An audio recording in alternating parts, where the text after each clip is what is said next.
प्रिय साथियों, आज हम आपको हिंदी व्याकरण में एक जो प्रमुख लेसन आप पढ़ते हैं समास, उसके बारे में हम आपसे चर्चा करेंगे, उसके बारे में आपको बताएंगे। तो चलिए देखते हैं कि समास होता क्या है, समास कहते किसे हैं, उसके बारे में चर्चा करते हैं। समास समास शब्द दो शब्दों से मिलकर बना हुआ है, दो पदों से मिलकर बना हुआ है। समास शब्द दो पदों से मिलकर बना हुआ है। एक पद है सम और दूसरा शब्द है या पद है आस। समास शब्द सम और आस से मिलकर बना हुआ है। यहां समास का जो अर्थ होगा वह समास का अर्थ संक्षिप्त यानी छोटा करना होता है, संक्षिप्त करना या छोटा करना होता है।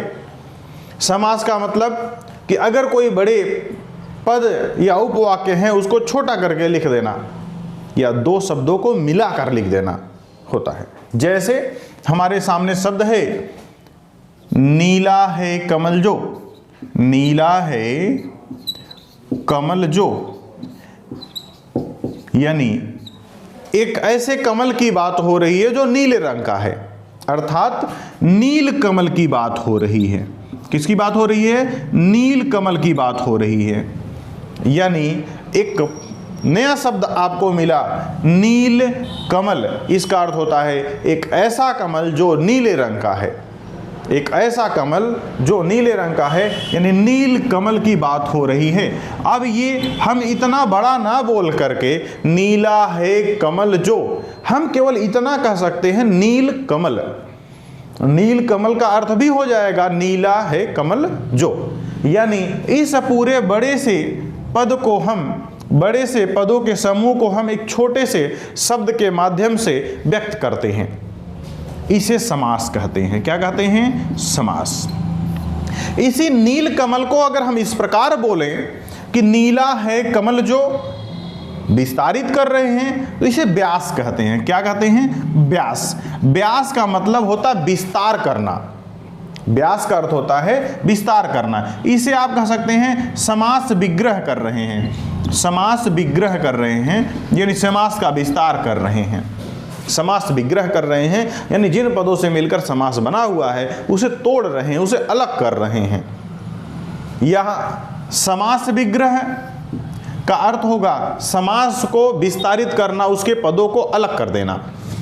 व्यास शब्द का मतलब विस्तार होता है, समास शब्द का अर्थ संक्षिप्त होता है। इस प्रकार आप कह सकते हैं कि व्यास शब्द समास का विलोम है, व्यास शब्द समास का विलोम है, यानी समास का विलोम व्यास और व्यास का विलोम समास हो जाएगा। यहां पर आपने अभी एक शब्द देखा नील कमल। क्या शब्द है? नील कमल। नील कमल नाम से पता चल रहा है कि ऐसा देखने पर ही स्पष्ट हो रहा है कि दो पद हैं मिलकर बना हुआ है, दो शब्द या पद हैं मिलकर बना हुआ है। तो यहां पर एक पद है या एक शब्द है नील और दूसरा पद है या शब्द है कमल। नील को आप कह सकते हैं पूर्व पद। क्या कह सकते हैं? पूर्व पद। और दूसरा जो है वह है उत्तर पद, उत्तर पद।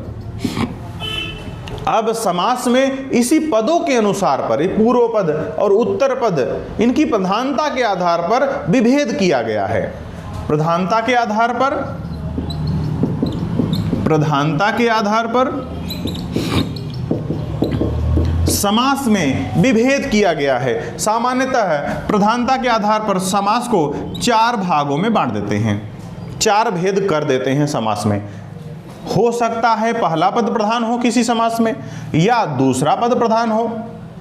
पहले पद को पूर्व पद और दूसरे पद को उत्तर पद कहते हैं। ऐसा हो सकता है दोनों पद प्रधान हो, या ऐसा भी हो सकता है दोनों पद प्रधान न हो, यानी अप्रधान हो। तो इसी प्रकार से प्रधानता के आधार पर चार प्रकार के समास आप पढ़ेंगे। पहला है पूर्व पद प्रधान, पूर्व पद प्रधान। दूसरा है उत्तर पद प्रधान, उत्तर पद प्रधान। और तीसरा है दोनों पद प्रधान। और चौथा है दोनों पद अप्रधान।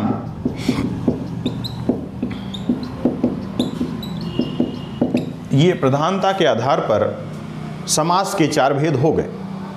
अब पूर्व पद प्रधान अगर होगा तो कौन सा समास होगा? उस समास को कहते हैं अव्ययी भाव। अव्ययी भाव, अव्ययी भाव समास।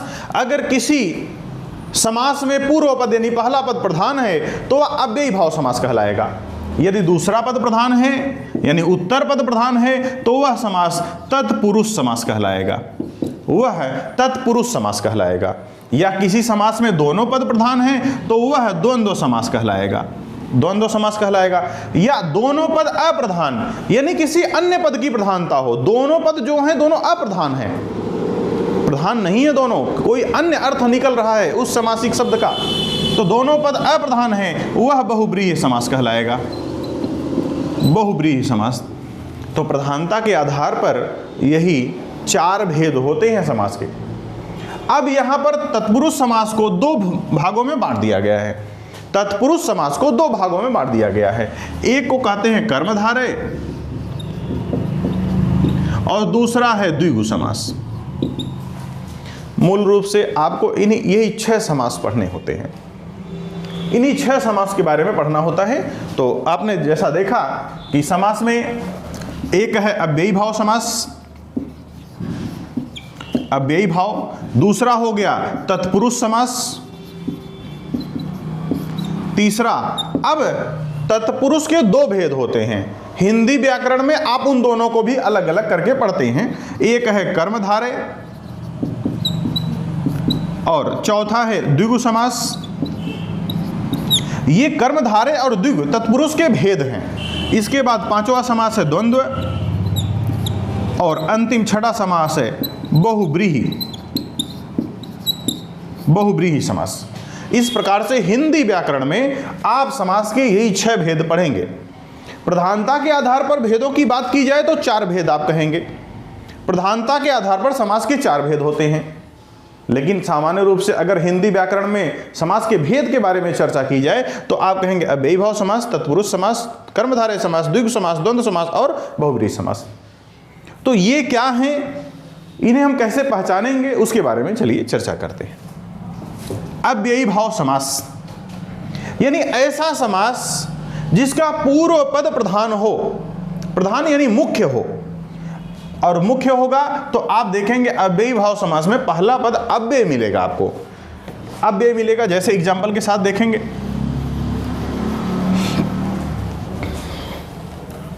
यहां पर आप देखिए अव्ययी भाव अगर समास है तो एक शब्द हम ले लेते हैं यथा संभव।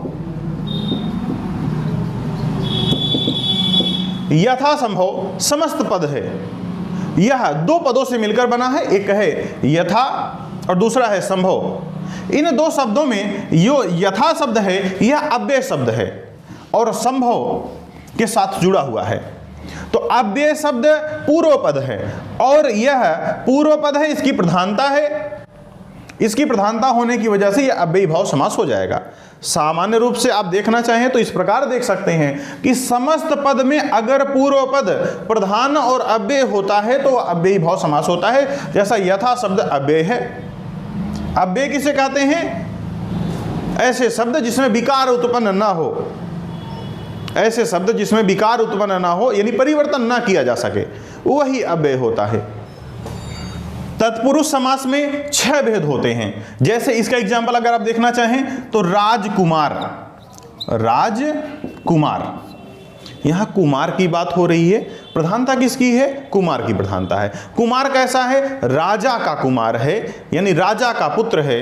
तो राजपुत्र, राजकुमार, ऐसे शब्दों में जो दूसरा पद है यानी उत्तर पद है उसकी प्रधानता हो रही है। इसको आप विस्तारित करके लिखना चाहें इस प्रकार लिख सकते हैं, राजा का कुमार, राजा का कुमार। या आप लिखना चाहें राजमहल, राजमहल, इसका अर्थ होगा राजा का महल, राजा का महल। यहां पर आप देख रहे हैं कि राजा की प्रधानता नहीं है, महल के बारे में बताया जा रहा है, यानी उत्तर पद प्रधान है। उत्तर पद प्रधान होगा तो तत्पुरुष समास होगा। उत्तर पद प्रधान होगा तो तत्पुरुष समास होगा। तो राजमहल में कौन समास है? तत्पुरुष समास है। क्यों? क्योंकि उत्तर पद प्रधान है, महल की प्रधानता हो रही है, महल के बारे में बताया जा रहा है। कैसा महल है? राजा का महल है, यानी राजमहल है। यहां पर तीसरे नंबर पर जो समास है कर्मधारय, कर्मधारय समास में विशेषण विशेष्य का संबंध होता है, यानी तत्पुरुष के भेद तो हैं कर्मधारय और द्विगु, यहां भी उत्तर पद प्रधानता होगी, दोनों में द्विगु में और कर्मधारय समास में उत्तर पद की प्रधानता होगी। यहां पर कर्मधारय की विशेष बात क्या है कि इसमें विशेषण और विशेष्य का संबंध होता है। विशेषण जो विशेषता बतलाता है, ऐसे शब्द जो विशेषता बतलाते हैं वह विशेषण कहलाते हैं, और जिसकी विशेषता बतलाई जाती है वह विशेष्य कहलाता है। और विशेषता किसकी बतलाई जाती है? संज्ञा या सर्वनाम की, संज्ञा या सर्वनाम की। तो विशेषण और विशेष्य का संबंध अगर होता है तो कर्मधारय समास होता है। जैसे एक एग्जाम्पल ले लेते हैं, हमने आपको एक एग्जाम्पल शुरू में ही करवा दिया था नील कमल का। नील कमल का, नीला है कमल जो, यानी कमल की विशेषता बताई जा रही है। कमल कैसा है? नीला है। कमल कैसा है? नीला है। यानी इस कमल की विशेषता बतलाई जा रही है, तो नील शब्द जो हो गया वह विशेषण शब्द है, और कमल जो शब्द हो गया वह विशेष्य शब्द है। विशेषण में नील शब्द को देखें तो वह गुणवाचक विशेषण है, और विशेष में कमल शब्द को देखें तो वह संज्ञा है। यह एक संज्ञा है और यह विशेषण है, यानी विशेष्य है और यह विशेषण है। विशेषण और विशेष्य का संबंध होने की वजह से यहां पर कर्मधारय समास होगा। कर्मधारय समास की पहचान का एक सामान्य सा यही पहचान है कि आप विशेषण विशेष्य का संबंध देख लीजिए, संज्ञा सर्वनाम को पहचान लीजिए, उसकी विशेषता बतलाने वाला कोई शब्द अगर आपको दिखता है तो वह कर्मधारय समास की तरफ जाएगा। द्विगु समास कर्मधारय समास में अंतर ज्यादा नहीं मिलेगा, केवल अंतर इतना है कि वहां विशेषण के स्थान पर कोई संख्यावाची शब्द मिल जाएगा आपको। जैसे चौराहा, चौराहा, चौराहा मतलब चार राहों का समूह, चार राहों का समूह। यहां राह मीन्स रास्ता, और चार क्या है? संख्यावाची शब्द है। तो रास्ता के बारे में बता रहा, कितने रास्ते? चार रास्ते, चार रास्ते। यहां पर रास्तों के बारे में बता रहा है। जैसे हम कहें चतुरानन, चार आनन हो जो, या चार आनन हो जिसके, तब यहां जिसका शब्द जब व्यक्ति के लिए आ जाता है तो समास आगे हो जाए। अगर जो कहें तो वह केवल आनंद के बारे में बता रहा, मुख के बारे में बता रहा है। चार संख्या है। पाई, आपने चार पाई सुना होगा, चार पाई,